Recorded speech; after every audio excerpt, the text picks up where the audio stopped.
Corona मामले में भारत ने चीन को छोड़ा पीछे।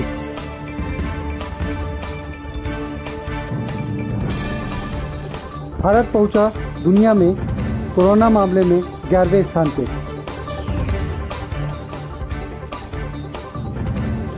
चार साल के बच्चे की लाश कंधे पर 24 घंटे पैदल चला मजदूर पिता।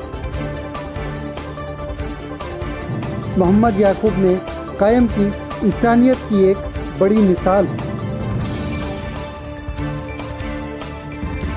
नागपुर में हुई कोरोना से 5वीं मौत।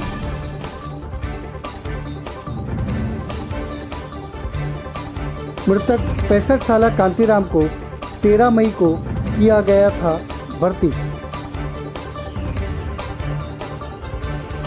अब तक नागपुर में 186 मरीज हो चुके हैं रिकवर। शराब खरीदने लोग उड़ा रहे हैं सोशल डिस्टेंस की धज्जियां।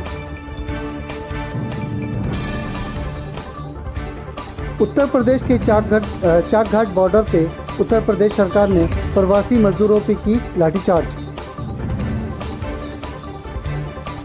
अब खबरें विस्तार से।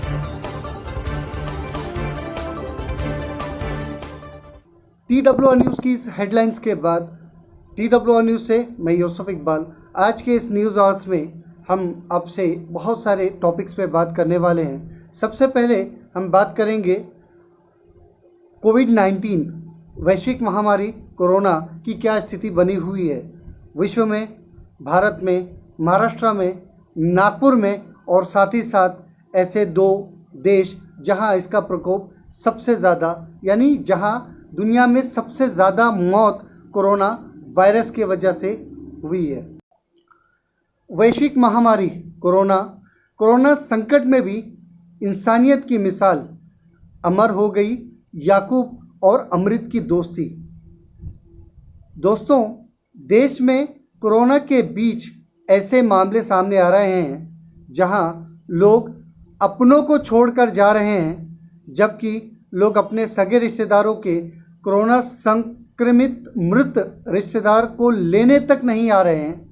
वहीं मध्य प्रदेश के शिवपुरी में दोस्ती और इंसानियत को जिंदा रखने की एक मिसाल देखने को मिली। यहाँ एक दोस्त ने अंतिम समय तक दोस्ती का फर्ज निभाया। दरअसल 24 साल का एक युवक कुछ अन्य प्रवासियों के साथ गुजरात से उत्तर प्रदेश के लिए ट्रक में सवार होकर निकला। रास्ते में अचानक उसकी तबीयत बिगड़ गई, जिसके बाद ट्रक ड्राइवर ने उसे मध्य प्रदेश के शिवपुरी ज़िले में कोरोना के लक्षण दिखने के चलते उतार दिया। इस दौरान उसका एक दोस्त मोहम्मद याकूब भी ट्रक में साथ में सफ़र कर रहा था। याकूब को लगा कि इस बीमार अवस्था में, यानी कोरोना के लक्षण साथ में रहने पे अमृत कुमार कैसे अपना इलाज कराएगा, और मोहम्मद याकूब भी अमृत कुमार के साथ ट्रक से उतर गया। वो सड़क के किनारे अपने दोस्त अमृत कुमार को गोद में लिए किसी की मदद की इंतज़ार करते हुए लोगों से मदद की लगातार गुहार लगा रहा था। इस घटना की ये तस्वीर सामने आई है जिसमें याकूब अपने दोस्त अमृत को बचाने के लिए लोगों से मदद मांग रहा है, लेकिन ये कोई दृश्य देखकर भी लोग रुके नहीं। हालांकि बाद में अमृत को ज़िला अस्पताल में भर्ती कराया गया, जहां शनिवार को उसने दम तोड़ दिया। बता दें कि ये कोरोना वायरस की वजह से देश भर में लॉकडाउन लागू किए करीब 50 दिन होते आ रहे हैं, जिसके चलते आर्थिक गतिविधियां ठप हो गई हैं और मजदूर अपने घर वापस आने के लिए मजबूर हैं, और बड़ी संख्या में प्रवासी मजदूर पैदल, साइकिल, ऑटो रिक्शा और ट्रकों से अपने घर जाने की कोशिश कर रहे हैं। इस दौरान कई हादसे में बहुत से प्रवासी मजदूरों की मौत भी हुई है। दूसरी ओर उत्तर प्रदेश के रीवा के चाकघाट बॉर्डर पर पुलिस ने शनिवार रात पलायन कर रहे मजदूरों को रोकना शुरू किया। देखते ही देखते यहाँ हजारों की भीड़ जमा हो गई। इतनी भीड़ के लिए प्रशासन भी तैयार नहीं था। ऐसे में खाने की मांग करते हुए मजदूरों ने नारेबाजी शुरू कर दी। जब रात 11 बजे तक मजदूरों को खाना नहीं मिला, मजदूरों ने हंगामा शुरू कर दिया। घटना की जानकारी मिलते ही मौके पर भारी संख्या में पुलिस बुला ली गई और फिर पुलिस ने भूखे मजदूरों पर लाठीचार्ज भी किया।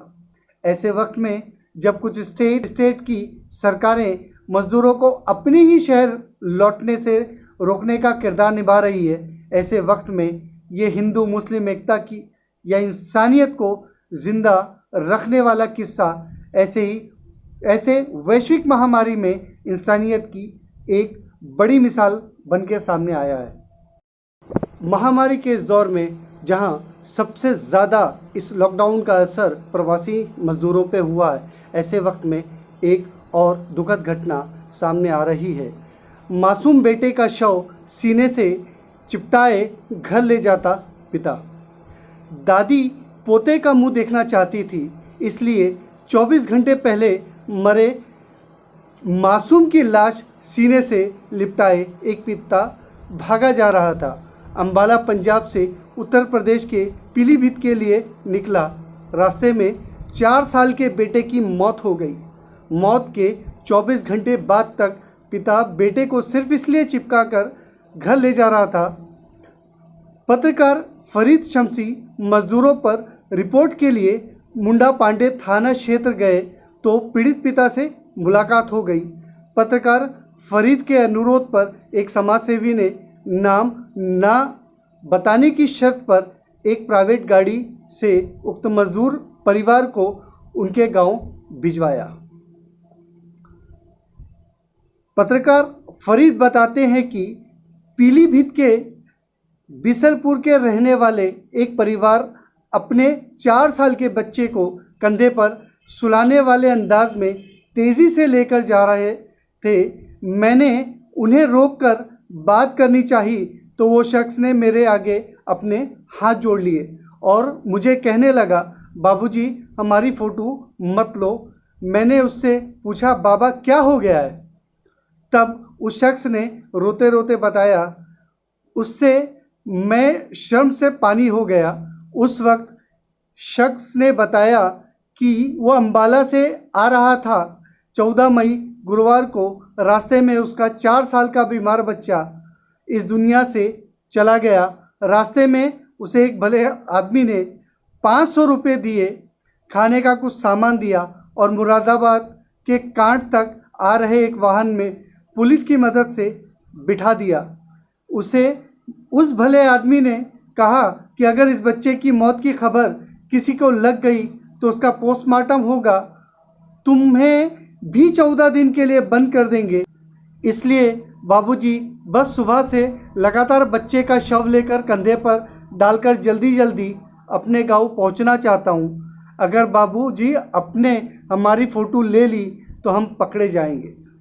दोस्तों, ये दर्दनाक वाक़या इस तरह से गुजरा है जो अच्छे को झिंझोड़ देता है। लॉकडाउन के ऐसे वक्त में जहां प्रवासी मजदूरों के पास न खाने का ठिकाना है न जाने का ठिकाना, हज़ारों 1,500 किलोमीटर तक जहां प्रवासी मजदूर पैदल सफ़र कर रहे हैं। जी हाँ दोस्तों, प्रवासी मजदूर ये वही मजदूर हैं जो शहरों को नंबर 1 सिटी या हाईटेक सिटी या स्मार्ट सिटी बनाने का सबसे बड़ा कैरेक्टर प्ले करते हैं। और ऐसे मज़दूरों की, ऐसे प्रवासी मज़दूरों की ये दुर्दशा क्या हमें स्मार्ट सिटी और आत्मनिर्भर भारत बनाने में मदद करने वाला है? इस बात को ज़रूर सोचिएगा दोस्तों।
वैश्विक महामारी के इस दौर में जहां बहुत जगह पे पॉजिटिव पेशेंट पाए जाने की वजह से कई एरिए सील कर दिए गए हैं। नागपुर शहर में भी यशोधरा नगर क्षेत्र में संगम नगर एरिया भी ऐसा ही एक एरिया है। ये करीब पिछले कुछ दिनों से 22-25 दिनों से पूरी तरह से सील किया गया है, जहां एक कैंसर पेशेंट को कोरोना यानी कोविड-19 पॉजिटिव पाया गया और उसके बाद उसके को ट्रीटमेंट के लिए, इलाज के लिए गवर्नमेंट मेडिकल कॉलेज भेज दिया गया था, जहां कुछ दिनों बाद उसकी नेगेटिव रिपोर्ट आई। और वहीं एक 7 साल का बच्चा भी पॉजिटिव पाया गया था, जिसकी वजह से संगम नगर, वनदेवी नगर, प्रवेश नगर, अब्दुल हमीद नगर, सरवराबाद, यशोधरा नगर, शिवशक्ति नगर, पवन नगर, योगी अरविंद नगर, ये पूरे एरिए को पूरी तरह से सील कर दिया गया था। ऐसे वक्त में जब वहाँ इंसान की निजी ज़रूरतें और बेसिक ज़रूरतें पूरी ना हो तो लोगों का रोड पे आना बनता है। जी हाँ दोस्तों, हम बात कर रहे हैं प्रवेश नगर के गली नंबर 8 की, जहाँ पे पिछले 20 दिनों से पीने का और वापर का पानी का सप्लाई पूरी तरह से रुका हुआ है। हम आपको बता दें, ये पिछले कई सालों से उस क्षेत्र में पानी का काफ़ी प्रॉब्लम रहा है, जहाँ महानगर पालिका को, जोन ऑफिस को वहाँ के लोग बार बार कंप्लेन कर रहे हैं। लोग वहाँ के नगर सेवक, नगर सेविका के घर जाके बार बार अर्जी लगा रहे हैं। ऐसे वक्त में ना जोन ऑफिस, ना महानगर पालिका और ना ही वहाँ का नगर सेवक कोई सूद ले रहा है और पानी की समस्या लगातार बढ़ी हुई है, वैसी ही बनी हुई है। ऐसे वक्त में वहाँ के लोग रोड पे निकल आए और यहाँ तक कि यशोधरा नगर थाने में अर्जी लगाने पहुँच गए और इवन कंप्लेन करने पहुँच गए कि सीलिंग के इस दौर में जहाँ एरिया पूरी तरह से सील पड़ा हुआ है, ऐसे वक्त में जब पानी की सुविधाएं भी नहीं मिल रही तो लोग अपनी ज़िंदगी कैसे गुजारें, मामला क्या है, आइए दोस्तों डालते हैं इस वीडियो पे एक नज़र। लॉकडाउन 4 के इस दौर में जहां लोगों को बहुत सारी परेशानियां उठानी पड़ रही हैं, बहुत सारे लोग परेशान हैं अपनी रोज़ी रोटी को लेके, अपने खाने के इंतज़ाम को लेके। ऐसे वक्त में जब पानी की भी सुविधा जो आम लोगों को मिलना चाहिए वो नहीं मिलती है, तो ऐसे वक्त में लॉकडाउन का उल्लंघन करते हुए लोगों को घर से बाहर निकलने पे मजबूर होना पड़ता है। हम ये नहीं कह रहे कि इन्होंने उल्लंघन किया है, लेकिन ज़रूरत कुछ इस तरह से बन के आई है कि ये लोगों को अपने घरों से बाहर निकल के आज यशोधरा नगर पुलिस स्टेशन में इन्होंने एक एप्लीकेशन लगाई है कि इस लेवल का गंदा पानी कभी आता है और कभी पानी बिल्कुल भी नहीं आता है। तो चलिए हम बात करते हैं। सुबह से हमें इसकी कंप्लेन भी मिल रही थी, ख्वाजा स्टेडी के पीछे प्रवेश नगर में पानी की बहुत ज़्यादा किल्लत है। कुछ कंप्लेनेंट यहाँ पे आए हुए हैं यशोधरा नगर पुलिस स्टेशन में, यहाँ अर्जी दी है। आइए हम उनसे बात करते हैं। दीदी, मसला क्या है एक्चुअल में? हमारे बस्ती में पानी नहीं आ रहा है। हम लोग 20 दिन हो गए पानी के लिए परेशान है। खाने पीने भी तो वैसे भी परेशान है। लॉकडाउन लगने से हमको कोई ये नहीं है, पर हम मजबूर होकर अपने लॉकडाउन में सर पे बोझा लेके आज हम बाहर निकले हैं। हाँ, काहे के लिए? हमको पानी होना। हमारे वार्ड मेंबर ने हमको भगा दिया घर से, इसीलिए हम पुलिस स्टेशन में अपना आंदोलन पैदा करने के लिए लाए हैं। तो यानी पानी क्या बिल्कुल भी नहीं आ रहा है? बिल्कुल ही नहीं कब आ रहा से? ये 20 दिन हो गया। तो फिर पानी का कैसे क्या चल रहा है अब? क्या हम लोग इधर से एक गुंडे ला रहे हैं, उधर से एक गुंडे ला रहे हैं, कहीं क्वार्टर से ला रहे हैं, कहीं कहीं से ला रहे हैं। हम लोग इतना रोजे से रह रहे, सब रह रहे, कहीं कहीं से भी ला रहे, धूप में बेहोश हो रहे, ये हो रहे, पर पानी एक गुंडी तो भी कहीं से भी वाफर कर रहे। आज 20 दिन हो गए, हमने नहाए नहीं है, धोए नहीं है। अभी जैसे आपको बता दें कि लॉकडाउन के इस दौर में जब बाहर नहीं निकलना है और ये प्रवेश नगर संगम नगर के तरफ है जो एरिया पूरी तरह से सील है, लोगों को घर में रहने के लिए बोला गया है। ऐसे वक्त में लोगों को पानी की वजह से बाहर निकलना पड़ रहा है। हमको मजबूरी से बाहर निकलना पड़ रहा है। हमारे बगैर पानी के कैसे चल रहा है? बगैर पानी के क्या करेंगे? हम 20 दिन हो गए, नहाए नहीं है, खाए नहीं है। आज रोजे का हिसाब है। पीछे में 7 नंबर गली में पानी आ रहा है, वहाँ से 2 गुंडी पानी लाके हम लोग कैसे भी रोजा छोड़ने के लिए अपना काम निकाल रहे हैं। क्या बोले भाई? हम आसी नगर जाते, पहले तो नगर सेवक के यहाँ जाते हैं, नगर सेवक ढंग से बात नहीं करता। वो एक मुसलमान होने के कारण उसको रोज़े की अहमियत मालूम है, लेकिन वो रोज़े की अहमियत नहीं मालूम कर रहा है। उसके घर जा रहे हैं तो वो बोलता है कि काय की समस्या है। हाँ, वो सर को फ़ोन लगाया हूँ, उसने बात कर लिया है, जाओ तुम, आएगा नल। अब जा रहे हम तो एक बूंद पानी नहीं आ रहा है। फिर उसके बाद हम फ़ोन लगा रहे हैं जिसका नंबर नगर सेवक दे रहा है उसके पास लगा रहे हैं। हाँ ठीक है ना, अभी करता हूँ, हाँ ठीक है। ऐसा वक्त निकल जा रहा है। ऐसा कुल मिला के 20 दिन हो गया। घर में चलकर देखो, एक बूंद पानी भी होगा तो इधर उधर से रोज़ा रह के, रोज़ा खोल के इधर उधर से पानी ला रहे हैं, तो हमारी जान क्या बोल रही होंगी। इसलिए आज हम दिन भर से बहुत परेशान होकर यहाँ आए हैं, और यहाँ आने के बाद में हमारा जान एकदम जैसे जान है हमारी रह ही नहीं गई है। या तो ऐसा लगता है कि अपनी जान देना, नहीं तो नगर सेवक की जान लेना। लोग का आक्रोश आप लोगों को समझ में आ सकता है, किस तरह से लोग चिढ़े हुए हैं। नगर सेवक, जितना समझ में आ रहा है लोगों के हिसाब से, जो सर का नंबर नगर सेवक देता है उससे भी बात करो तो वो भी उल्टी सीधी बात, गाली गुरूज करते। ये कोई तरीका हुआ क्या? वो अधिकारी आपसे गाली गलौज करता है। गाली गलौज कर रहे हैं, सर भी बोल रहे, वो नगर सेवक बोल रहा है जाओ जाओ, तुम्हारी समस्या तुम समझो, हमारे गेट पे से बाहर निकल जाओ बोलते। कौन? नगर सेवक। ये नगर सेवक की समस्या है ना, उन्हें हल करना चाहिए। हम कहाँ जाएंगे पानी के लिए? छोटे छोटे बच्चे छोड़ के इधर उधर कहाँ जाएंगे? इसके अलावा और कहीं कंप्लेन वगैरह जोन वगैरह में जोन ऑफिस में भी गए, बहुत बार गई है, बहुत बार हम खुद गए हैं, और हमारा नंबर भी वहाँ है ऐड। मैं कितने बार फ़ोन करती हूँ, वो पानी जो सर देते सर नंबर, उनको मैं कितने बार करती हूँ, हाँ ठीक है ना, अभी देखते हैं ना, हाँ ठीक है, देखते मैं पूरा वक्त बर्बाद हो जाता है। अधिकारी का नाम क्या है जो जिससे बात करते हैं, उनका नाम क्या है? उनका नाम जोन ऑफिस में है, नाम है, कितने ही तुका का नंबर है, अनिकेत नाम है। हाँ। तो देख सकते हैं दोस्तों, इस तरह से इतनी ज़्यादा परेशानी है कि लोग लॉकडाउन के वक्त में भी रोज़ा रख के, पानी की कोई यहाँ पे सुविधा नहीं, कोई अरेंजमेंट नहीं, ऐसे वक्त में नगर सेवक अपना पलड़ा झाड़ रहे हैं, और जोन ऑफिस में कंप्लेन करने के बाद भी कोई कार्रवाई नहीं की जा रही है। गवर्नमेंट को चाहिए कि इसका संज्ञान ले, ताकि लोग लॉकडाउन का पालन प्रॉपर कर पाए। और हम आपको फिर से बता देते हैं, ये रमज़ान महीना है और संगम नगर के सील एरिए से के अंदर में ये एरिया आता है। टीपू सुल्तान चौक से लेके आपको वंदीवीर नगर चौक तक पूरा एरिया सील है। ये एरिया उसी सीलिंग के अंतर्गत आता है। बने रहिए TWR न्यूज़ के साथ। TWR न्यूज़ से ख्वाजा कबीर के साथ मैं यूसुफ इकबाल। नागपुर शहर भी भारत के बड़े शहरों में से एक शहर है, जहां नागपुर शहर भी स्मार्ट सिटी बनने की दौड़ में आगे चल रहा है। ऐसे वक्त में नागपुर शहर में भी कई जगह से प्रवासी मज़दूरों का आना स्वाभाविक बात है।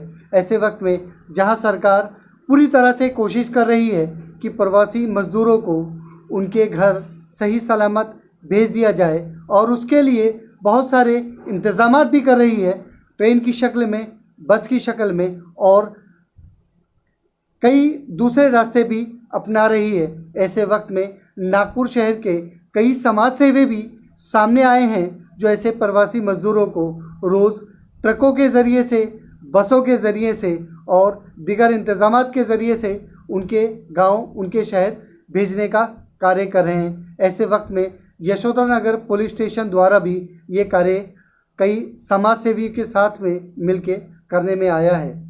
हमारे संवाददाता ख्वाजा कबीर द्वारा ली गई ये रिपोर्ट पे डालते हैं एक नज़र। TWR न्यूज़ से मैं ख्वाजा कबीर इस वक्त मौजूद हूँ यशोधरा नगर का पुलिस स्टेशन, जहाँ आप सामने देख सकते हैं कि बस यहाँ से जो बस डेली रवाना होती है, बस उसी तरह से आज एक बस रवाना हो रही है यूपी के लिए। और देखिए ये सामने में जो है यशोधरा नगर पुलिस स्टेशन के PI साहब है, ये देखिए, ये यहाँ से इनको हरी झंडी देते हुए यशोधरा नगर पुलिस स्टेशन के जो है PI है। ये देखिए आप जो है सामने बस जो खड़ी है, ये आप देख सकते हैं कि ये यहाँ सब लिखा है कि कांग्रेस सेवा दल यादव नगर। ये नितिन राउत साहब की ओर से, उनके सहयोग से ये बस जो जारी है, और मुन्ना पटेल की अध्यक्षता में ये बस जारी है। और यशोधरा नगर के पीआई जो है दिलीप साकरे साहब यहाँ मौजूद है, दीपक साकरे साहब यहाँ मौजूद है, जो यहाँ बस को हरी झंडी दे के रवाना करेंगे। आप देख सकते हैं कि बस पूरी भरी है, आपको दिखा सकते हैं। और ये जो है ये देख सकते हैं, ये सेवा दल है जो है कांग्रेस सेवा दल यादव नगर, और यहाँ लिखा है बस सेवा श्री मुन्ना पटेल साहब, इनके अध्यक्ष में जा रही है। सिद्धार्थ खोपरागढ़े, जितेंद्र चौहान, इनके सबके सहयोग से जो बस जा रही है। और यशोधरा नगर के पीआई साहब जो है झंडी दिखा के इसको रवाना कर रहे हैं। ये देखिए आप जो है बस को जाते हुए देखा जाता है कि बस जा रही है यहाँ से, और इसी तरह रोज़ रवाना होती है बस। और यहाँ से कांग्रेस सेवा दल के जो है प्रतिनिधि पूरा उनका जो सहयोग दल है वो उसको रवाना करता है। ये देखिए, हम आपके कैमरामैन को बोलेंगे कि वो बस दिखाइए। ये देखिए यहाँ से जहाँ का लिखा हुआ है वहीं उतरना है।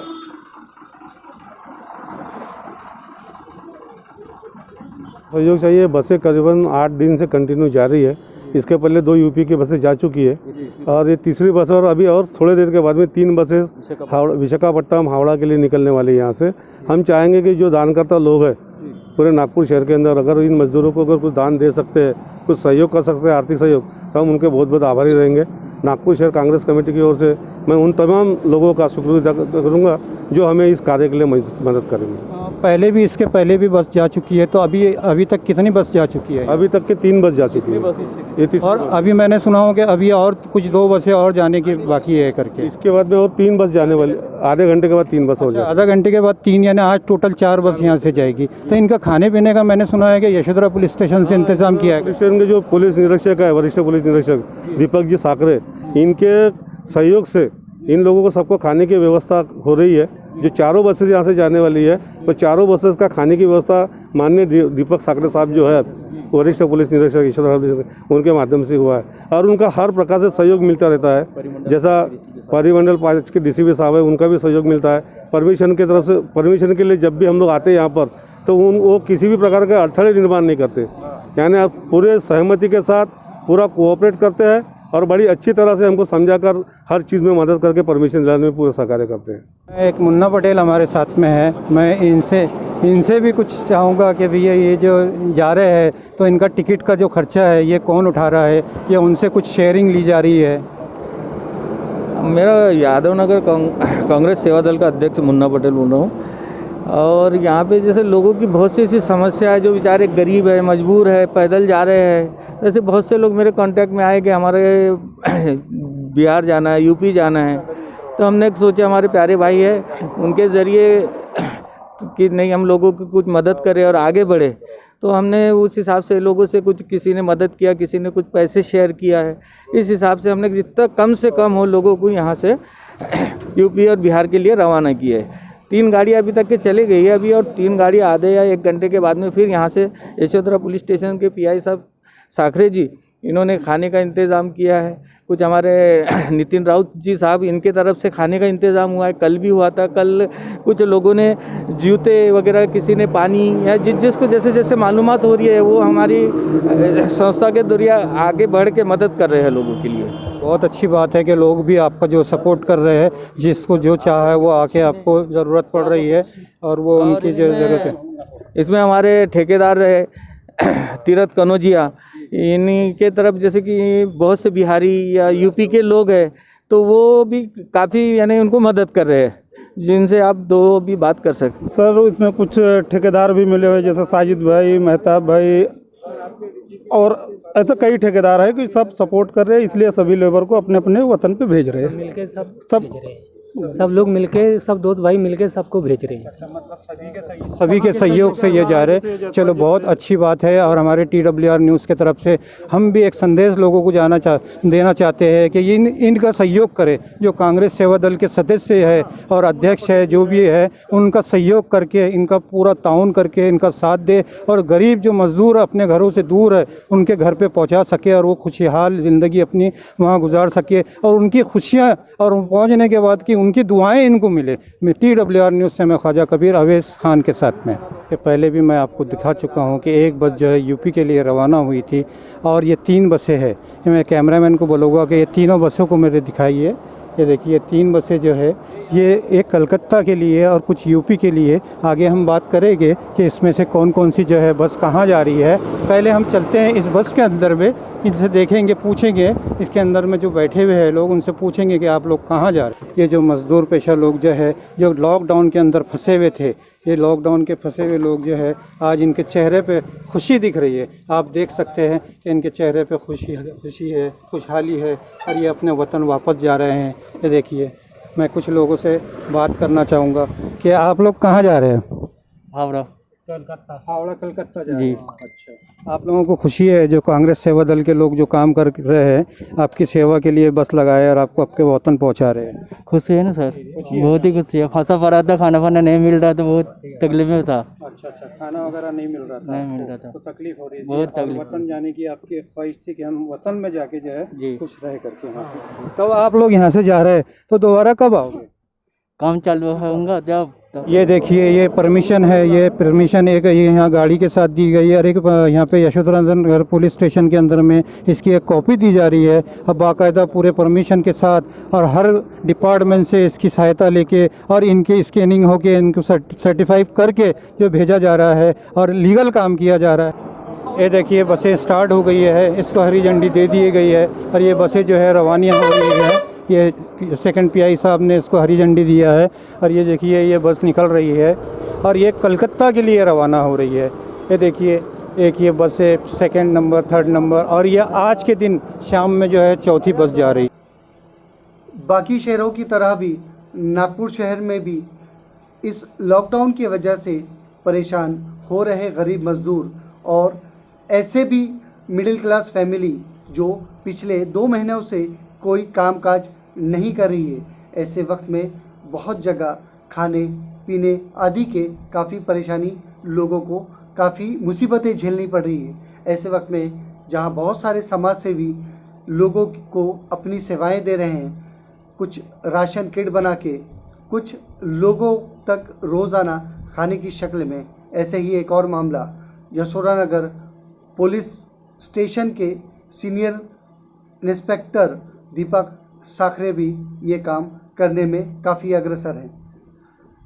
यशोधरा नगर थाने द्वारा पिछले 27 मार्च से लोगों को राशन वाटप का काम शुरू कर दिया गया है, और साथ ही साथ पिछले 1 महीनों से लगातार कई परिवारों को उनके घर तक बना हुआ खाना लोगों को पहुंचाने का कार्य यहाँ के थानेदार भी कर रहे हैं। दरअसल सोशल डिस्टेंस मेंटेन नहीं हो पाता ऐसे वक्त में, जब कहीं राशन वितरण होता है या खाने को बांटा जाता है, ऐसे वक्त में यशोधरा नगर थाने के थानेदार ने एक अच्छी तरकीब इस्तेमाल की है। अपने अपने एरिए के कुछ लोग जो पुलिस से अपना ताल्लुक़ बनाए हुए हैं, उस क्षेत्र के लोग थाने पहुंच के अपने ज़रूरत के हिसाब से लोगों को खाना पहुंचाने का कार्य भी कर रहे हैं। इसकी हमने एक रिपोर्ट बनाई है। दरअसल कई क्षेत्रों में यशोधरा नगर थाना, जो नागपुर शहर के सबसे बड़े क्षेत्र वाला एक थाना है, यहाँ सबसे ज़्यादा गरीब मज़दूर लोग रहते हैं। इस जगह पे भी खाने पीने का गरीबों को काफ़ी तकलीफ़ का सामना करना पड़ रहा है। ऐसे वक्त में थानेदार द्वारा इस तरह का कार्य करना एक सराहनीय काम है। आइए दोस्तों, डालते हैं इस वीडियो पे एक नज़र। लॉकडाउन 4 के इस दौर में और बाकी लॉकडाउन की तरह ही यहाँ पे हर तरफ में लोगों को काफ़ी परेशानियाँ हो रही हैं, जैसे उनके जाने को, उनके खाने के लिए। ऐसे वक्त में अलग अलग थाने से और अलग अलग क्षेत्रों में कारपोरेशन वगैरह सभी तरफ से बहुत जगह पे जो लोग रोज़नदारी पे काम करने वाले थे, ऐसे लोगों के लिए खाने का इंतज़ाम किया जा रहा है। ऐसा ही कुछ मामला नागपुर शहर के यशोधरा नगर थाने का, यहाँ के सीनियर इंस्पेक्टर दीपक साखरे साहब की तरफ से यहाँ एक थोड़ा सा यूनिक तरीके से खाना डिस्ट्रीब्यूशन का काम किया जा रहा है, जहाँ पे पार्सल खाना पुलिस स्टेशन में बुला के यहाँ कुछ समाज सेवी लोग हैं, उनके थ्रू बस्तियों के अंदर खाना वाटप का काम किया जा रहा है। और ये काफ़ी दिनों से चल रहा है। इसमें एक अच्छी बात ये होती है कि कोई भी अपने एरिया से यहाँ आता है और उसके रिक्वायरमेंट के हिसाब से जितने लोगों का वो रिक्वायरमेंट देता है कि उसके एरिया में इतने लोगों का खाने का है इंतज़ाम, उसके हिसाब से उसको अप्रोप्रिएट यहाँ पे खाने के पार्सल्स दिए जाते हैं और वो लोग अपने एरिया में जाके ज़रूरतमंदों को खाना देते हैं। इससे फ़ायदा ये होता है कि सोशल डिस्टेंसिंग जिसमें बहुत ज़्यादा तकलीफ़ होती है खाना वाटप में, इसमें वो मसला नहीं आता है। ऐसे कुछ एक्टिविटीज़ हैं जो दीपक साखरे साहब से खाना ले जाके अपने एरिया में बांटे हैं। आइए ऐसे कुछ लोगों से बात करते हैं।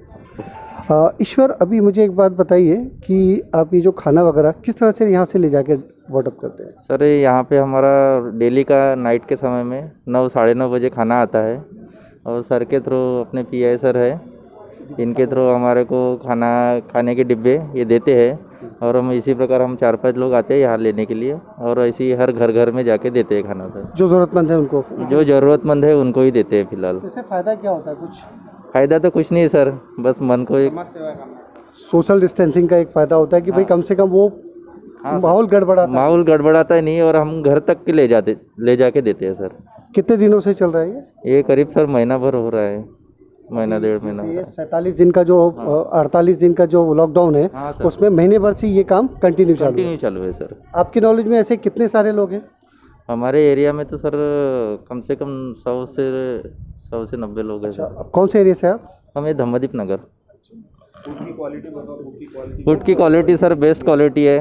कभी बचा तो हम भी एक डब्बा टेस्ट कर लेते सर, मगर सबसे पहले जिसको ज़रूरत है उनको ही देते हैं, बचता तो ही लेते हैं हम। एक आदमी भरपेट खा सकता है। और कौन है ये? अभी आइए, आपकी टीम है पूरी? हाँ सर, ये हमारी टीम है और एक डब्बे में सर भरपूर इंसान, यानी 2 इंसान खा सकते हैं। एक इंसान का तो पेट भरता ही है, चाहे तो 2 इंसान भी भरपेट खा सकते हैं सर। जैसे आपको बता दें, यशोधरा नगर थाने के अंदर में बहुत सारे अलग अलग काफ़ी बड़ा क्षेत्र है यशोधरा नगर थाने का।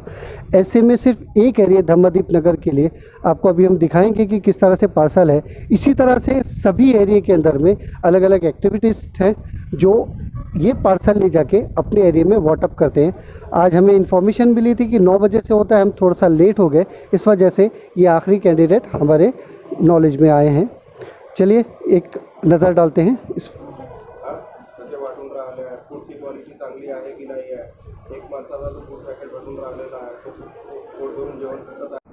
साथ में अभी और एक एक्टिविस्ट हैं हमारे साथ में। अभी जैसे आप भी खाना ले जाके बहुत जगह वाटअप करते हो, तो थोड़ा सा डिटेल बताएं जिसमें खाने की क्वालिटी आम जैसे लोग करते हैं उस तरह से या कुछ अलग से है क्या? ये सारी चीज़ें डिटेल थोड़ा सा हमारे लोगों को बताएं। सबसे पहले तो मैं धन्यवाद देता हूँ हमारे पीआई साहब का और आशा करता हूँ कि ऐसे ही अधिकारी हमारे पुलिस स्टेशन यशोधरा नगर में आते रहे, जिसमें कि आज तक 1.5 महीने के अंदर में जो काम बड़े बड़े लोगों ने नहीं किए वो हमारे पीआई साहब दीपक साखरे जी ने करके बताए। इनके वजह से जो आज लोग भूख से तड़प रहे हैं, शाम के समय पे उनका पेट भर रहे हैं, ये हमारे दीपक जी साखरे पीआई साहब जो है, इनकी बहुत मैं तो शुक्रगुजार हूँ पुलिस स्टेशन में। और खाना तो ऐसा आ रहा है जैसा हम लोग घर में खाना खाते हैं। खाने में रोटी आ रही है, सब्जी आ रही है, कभी चने की दाल, कभी पुलाव, और ऐसा खाना बोले तो घर से भी अच्छा खाना आ रहा है, ज़्यादा तो मैं बोलूँगा नहीं। और हमारा यहाँ से खाना जा रहा है 200 अपना तबरेज नगर, तबरेज नगर है, धम्मदीप नगर है, प्रवेश नगर है, वांजरी लेआउट है, माजरी तक के हमारा जो बाहर के पुलिस स्टेशन के बाद में एरिया आ रहा है वो भी अपने ही पुलिस स्टेशन से हमारे साखरे साहब पहुँचा रहे और समय पे सबको खाना मिल रहा है।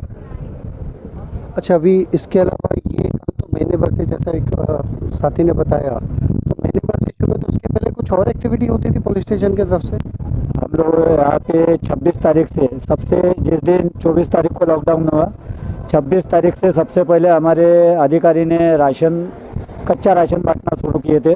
उसमें तेल, मिर्ची, नमक और चावल, दाल, घर में जो भी सामग्री लगती है ऐसी किट उन्होंने यहाँ पे कम से कम 20 से 25 दिन चलाए और सभी को रोज़ के कम से कम 400-500 लोग यहाँ से राशन लेके जाते थे और आज भी लेकर जा रहे हैं। पका खाना देने के बाद में आज भी हमारे अधिकारी कच्चा राशन बांट ही रहे हैं ज़रूरतमंदों को। समय पड़ा, किसी ने बोला कि हमारे यहाँ गैस सिलेंडर नहीं है, तो जेब से अपने कर्मचारियों से पैसा जमा करवाते हैं और उनको सिलेंडर की भी सुविधा करके हमारे अधिकारी दे रहे हैं।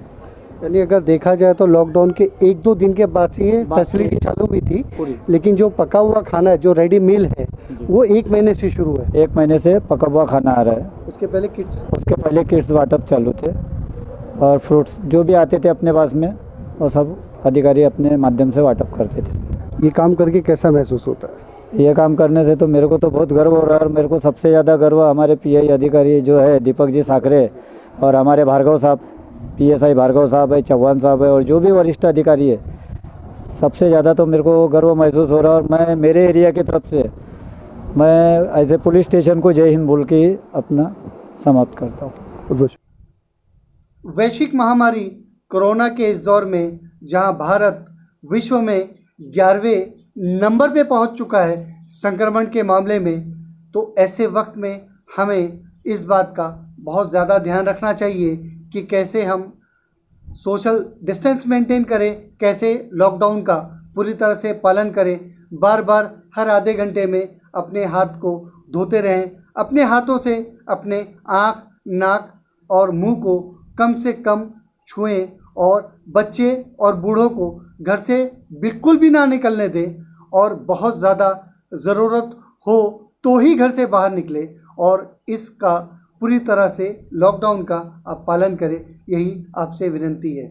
TWR न्यूज़ के साथ मैं यूसुफ इकबाल, बने रहिए न्यूज़ आवर्स में हमारे साथ।